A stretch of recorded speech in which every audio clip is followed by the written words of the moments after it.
AITA for not telling my ex-wife that we lived in a rental apartment.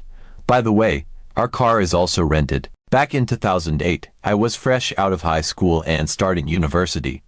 You know how it is, life is so exciting, everything feels like a new beginning. And to top it all off, I managed to rent a 2-bedroom apartment in the city center with my girlfriend at the time. She was my first long-term relationship, and we thought we'd found the perfect place. The apartment was cheap, especially considering it was in such a prime location, which was a total score for broke university students. Here's the thing, the owner of the apartment had lost her job due to the whole financial crisis mess, and like a lot of people back then, she decided to try her luck abroad. She just wanted to get out of the country and leave everything behind.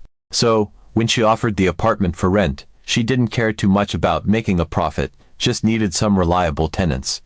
We moved in with another couple, my buddy and his girlfriend, so the rent was split 4 ways.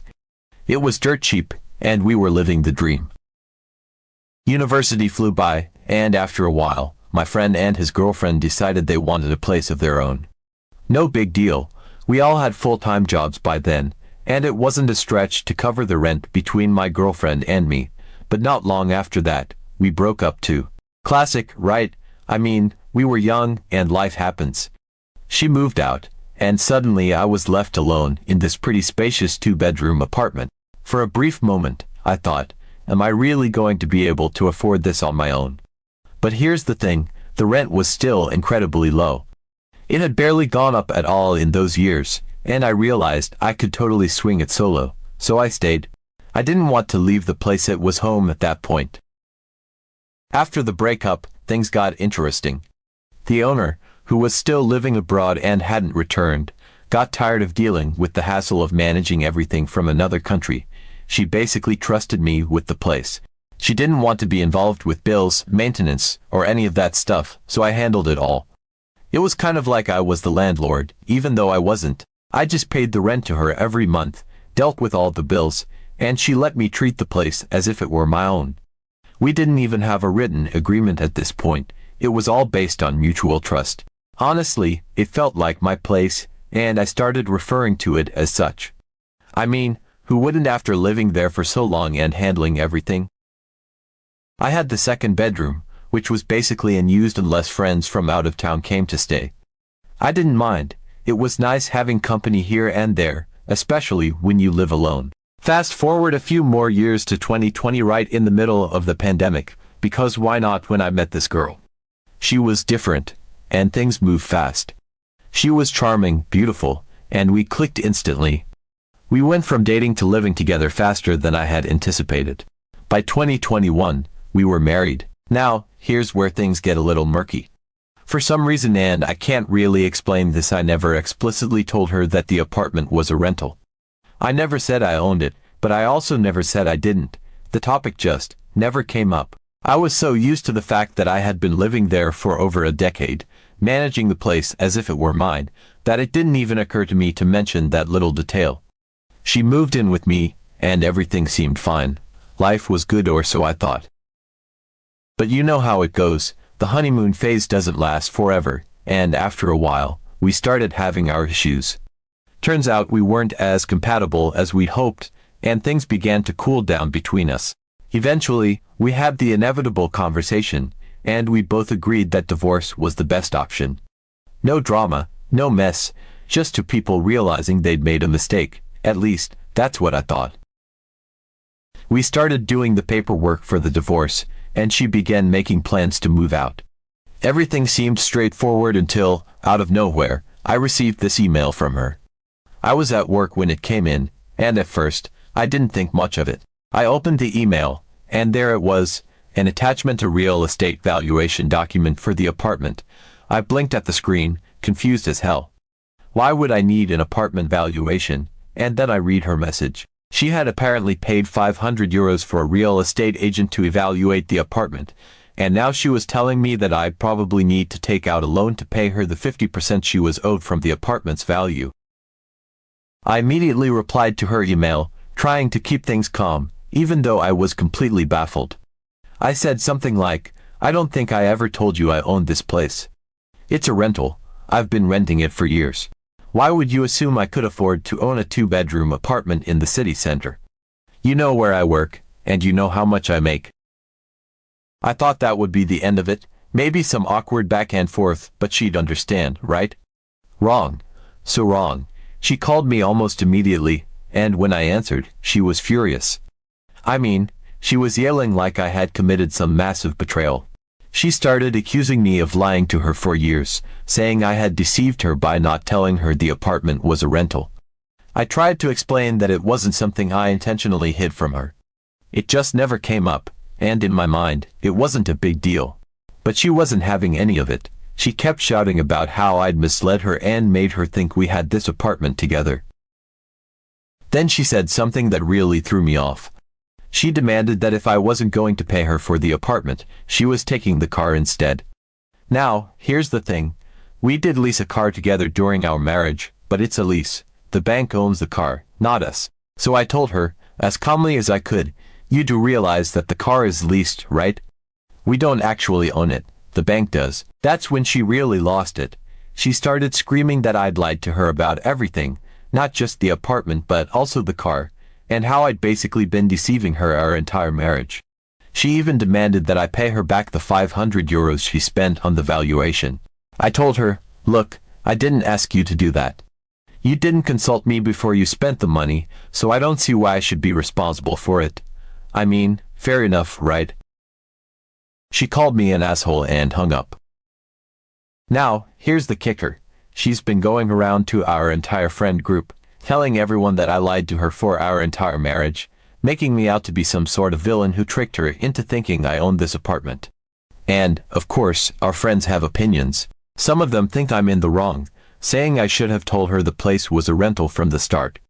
Others are on my side, saying it wasn't a big deal and that she's overreacting. Our group chat has been blowing up with debates over whether I'm an asshole for not being upfront about the apartment.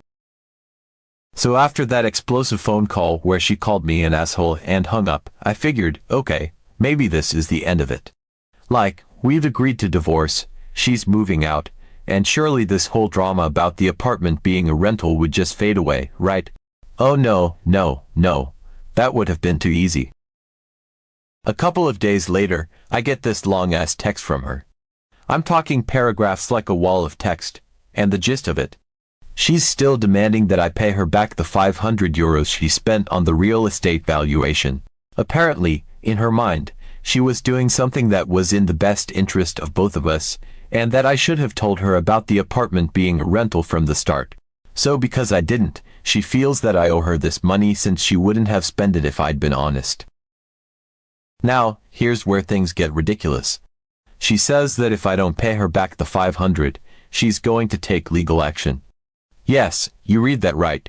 She's threatening to sue me over this. She claims that by withholding important information about the apartment, I somehow misled her into thinking it was ours and that the valuation was done under false pretenses, so now I'm financially responsible for it. I'm sitting there, reading this message, just in disbelief. I mean, we're getting divorced, and instead of focusing on separating amicably, she's gearing up for some kind of legal battle over 500 euros like, are we really doing this? I take a moment to collect my thoughts because, honestly, I'm floored. This is the same person I was madly in love with just a year ago, and now she's treating me like some kind of con artist. I start drafting a response, trying to stay calm, because my first instinct was to just be like, are you kidding me right now? But I decide to take the high road. I tell her, look, I didn't ask you to get the apartment evaluated. You did that on your own without talking to me about it. The apartment is a rental, and I've been paying for it out of my own pocket since we got together. You've never contributed to the rent, so I don't see why I should owe you anything for this valuation. I hit send, thinking that's a reasonable response, right? I mean, she never once paid a dime towards the rent while we were living together. I handled all of that. Sure, we split other bills like groceries, utilities, and the lease on the car, but rent, that was always on me. So why in the world would I owe her for something related to the apartment, especially when it's a rental? Well, of course, that didn't go over well. She shoots back with another text, saying that it doesn't matter if she wasn't paying the rent because we were building a life together, and she was under the impression that the apartment was part of that life. She says I let her believe we were co-owners of the place and that by not correcting her assumption, I misled her into thinking we were on equal footing when it came to the apartment. Now I'm just shaking my head. This is getting out of hand. I tell her again that I never once told her we owned the apartment and that I never hid anything from her. It's not like I sat her down and lied about owning the place. I just didn't bring it up because, in my mind, it wasn't relevant. And I stand by that. She never asked, and it never came up in conversation. Why would I go out of my way to say, "Oh, by the way, this place is a rental"? I figured it was obvious. We're not exactly swimming in money, and she knows how much I make. How could she realistically think I owned a 2-bedroom apartment in the city center? Anyway, she's not having any of it. She sends another message saying that if I don't pay her the $500, she's going to file a claim in court to recoup her losses. And now I'm just sitting there, completely dumbfounded. Court, over €500. For a real estate valuation on a rental property, I can't believe this is happening. She's really willing to drag this out in court over something so trivial. At this point, I'm fed up. I tell her flat out, go ahead and file whatever you want. I don't owe you that money, and I'm not paying for something I didn't ask for. If you want to take this to court, that's your call, but I don't see how you have any legal ground to stand on. That was it for the day. She didn't respond immediately, so I figured maybe she'd finally dropped it. But of course, I should have known better. The next day, I wake up to a barrage of messages in our mutual friends group chat. She's in there, telling everyone that I've been lying to her for our entire marriage, that I'm refusing to pay her back money I owe, and that I'm being completely unreasonable. She even says she's considering legal action because of how deceptive I've been. Now, the group chat is on fire. People are weighing in left and right, and it's turning into this massive debate about whether or not I was in the wrong for not telling her the apartment was a rental. Some people are on her side, saying that I should have been upfront from the start and that it's only fair I pay her back the $500 since she wouldn't have spent it if she'd known the truth. Others are on my side, saying that she's overreacting and that I don't owe her anything because she spent the money without even consulting me. My best friend, Mike, is in there too, and he's been backing me up, saying that it's ridiculous to expect me to pay for something I didn't ask for, especially when it's related to an apartment I don't even own. He's telling people that I've been paying the rent solo the entire time and that Sarah never contributed to that, so she has no claim to anything related to the apartment. But of course, Sarah's friends are jumping to her defense, saying that I was being deceptive and that I should have made it clear from the start that the apartment was a rental. But, of course, Sarah doesn't stop. She's relentless. A couple of days after the group chat debate dies down a little, I get an official letter in the mail. You guessed it, it's from her lawyer. She's actually taking this to court. I'm floored. I mean, part of me thought she was bluffing, just throwing empty threats around to get me to cave in and pay her. But nope. She's seriously suing me over the €500 for the real estate valuation. At this point, I'm done playing nice. I get myself a lawyer too, and we start preparing for what I thought would be a quick and easy case. I mean, how much could there possibly be to argue about? The apartment is a rental.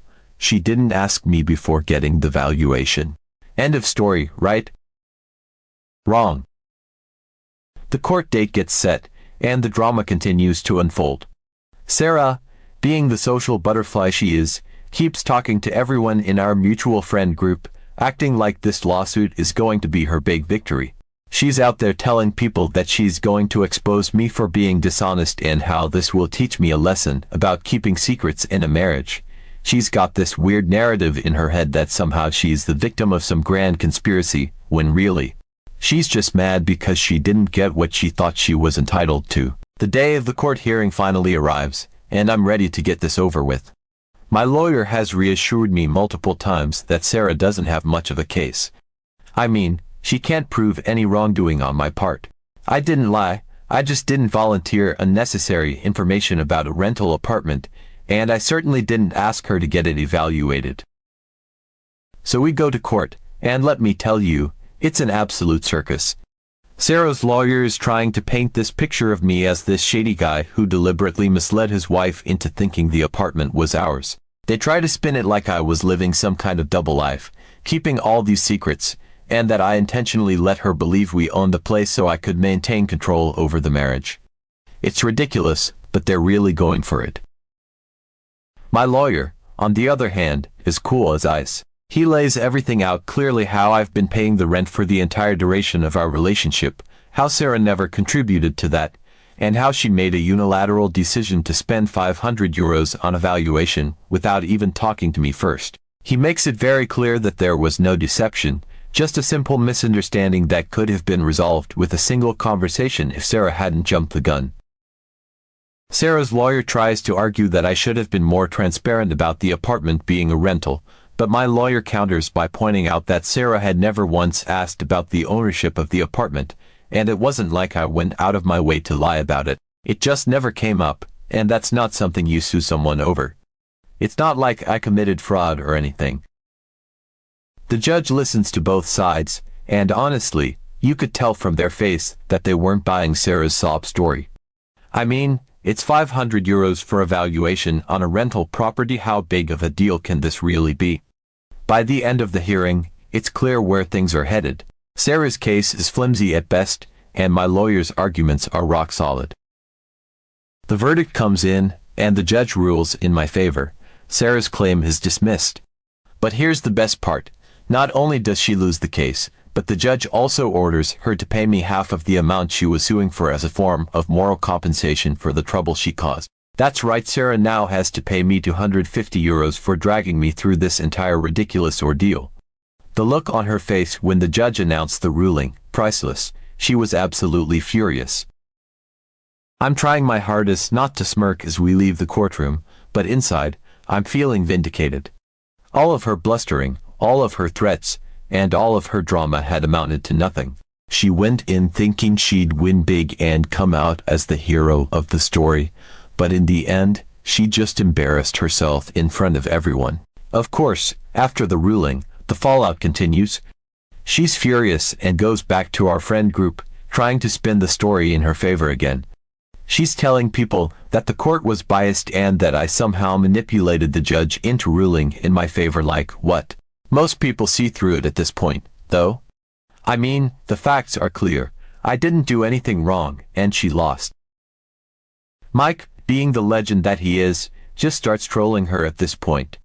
Every time she brings it up in the group chat, he's like, well, at least you don't have to pay the full €500, just €250. That's a discount. He's not letting her live this down, and honestly, I can't help but laugh every time. In the end, Sarah and I have fully separated. She moved out, took what was hers including the leased car, which is still technically owned by the bank, by the way, and we went our separate ways. We don't talk anymore, and our mutual friends have mostly stopped engaging in the drama. Life has finally started to calm down. All of this because I didn't explicitly state that I was renting an apartment. It's mind-boggling, but hey, at least it's over now, and I can finally move on. And as for that $250, I think I'll take Mike out for a few beers. He deserves it for sticking by me through all of this. So yeah, that's my story. What do you think, Reddit? Am I AITA for not telling her the apartment was a rental, or did Sarah just take this way too far? At least I got some closure, and €250 as a bonus.